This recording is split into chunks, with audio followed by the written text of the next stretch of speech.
呢個係一個壞咗嘅紅酒櫃，裝12支裝嘅紅酒嘅紅酒雪櫃。依家呢就改裝咗去做一個可以雪汽水，大約係5度到嘅汽水櫃，可以裝24罐嘅。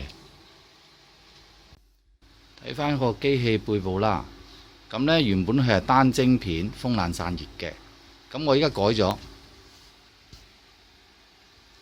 我就用咗2塊12712嘅製冷晶片，另外就6塊C067嘅製冷晶片，總共8塊。之後呢，再組合咗水冷散熱，用翻雪櫃雙門雪櫃上邊嗰個鋁管傳導嗰個散熱嗰個鋁散熱器，再加翻普通魚缸嗰啲氣喉咯，當然啦要個水泵啦，同埋一樽水。之後呢，就用個450火嘅火牛，電腦火牛供翻電。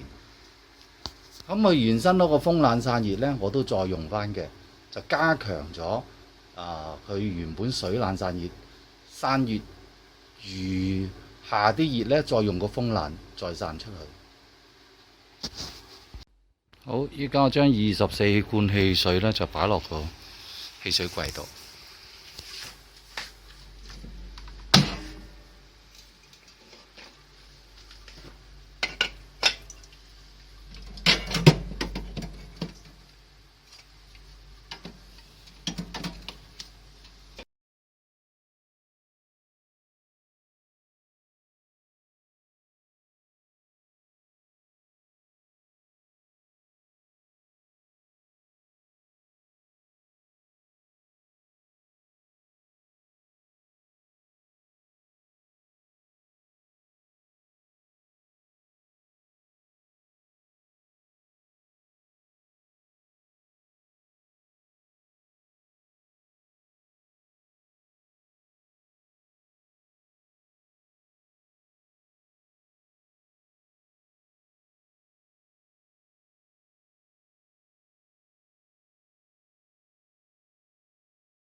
好，填滿晒24罐汽水啦。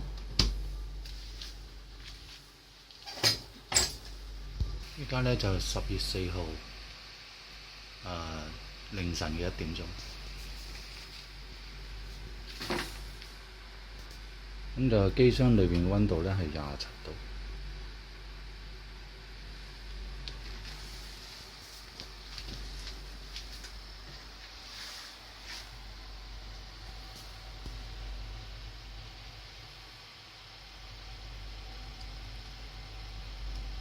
有功率呢係170瓦，用咗218伏1.33A。好，依家呢就係10月5號晚上6點26分。咁依家個溫度呢打到5度，但係呢，佢只可以雪大約係19罐汽水，因為嗰個機箱呢實在太大啦。如果雪24罐汽水呢，佢一路都停留喺10度，但打唔低，所以呢，我就喺中間呢，就加咗塊墊，係啦。咁依家呢，只係雪19罐，下邊嗰個呢唔計數啦。咁我哋依家試下啲汽水凍成點嘅。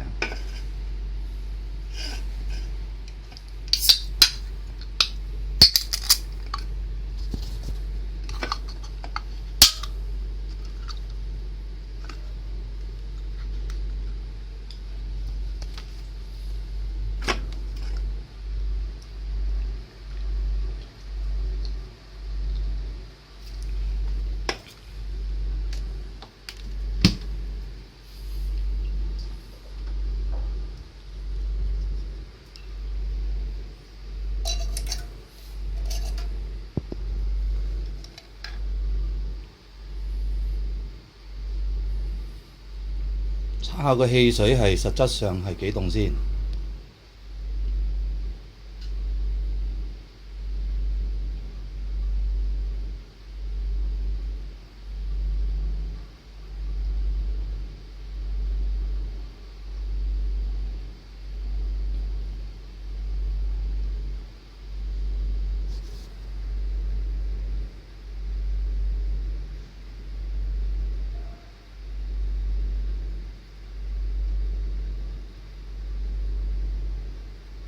係7.5度到啦。咁我哋睇翻我哋如果係壓縮機嘅冰箱，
點解要收窄嗰個冰櫃嗰個體積呢？就即使好似你個冷氣機呢，喺3/4匹嘅冷氣用喺個大廳一樣，永遠係打唔晒嘅。所以呢，你一定要收翻窄啊！咁呢，依家呢，佢就可以溫度呢去到5度。嗱，好明顯啦，用佢呢部嘅致冷晶片嗰部呢，就去到7.8度嘅管氣水，但係呢，用壓縮機嗰部呢，反而係只係得11度到。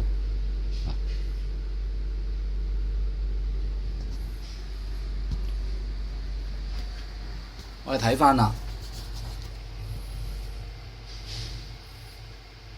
依家大約用咗1半時間啦。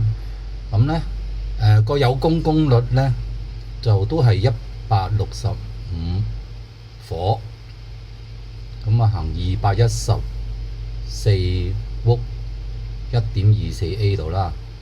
咁用咗啦，就用咗成6.8度嘅電㗎都冇辦法啦，用致噴晶片咧就一定會係嘥電少少，但係起碼證明咧佢可以做到咧係大容量嘅同埋仲可以咧雪個溫度咧仲可以比壓縮機嗰個為低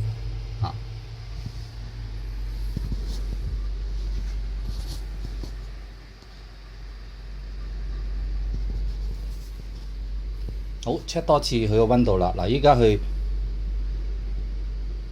等咗一陣，佢回暖翻啲，但係個溫度都係差唔多啦。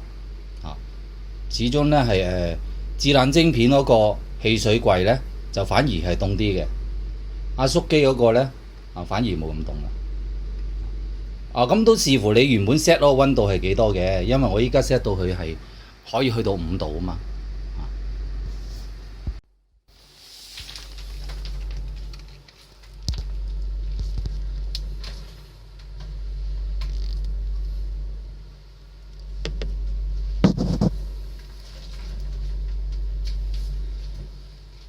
所以點解要用呢啲紅酒櫃呢？因為佢已經係設計咗呢有個去水道嘅，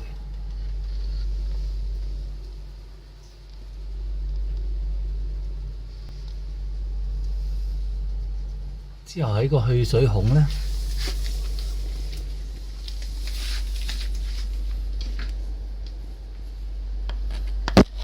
個機底下邊呢，係設計埋承載嗰個水，而會係蒸發走嘅。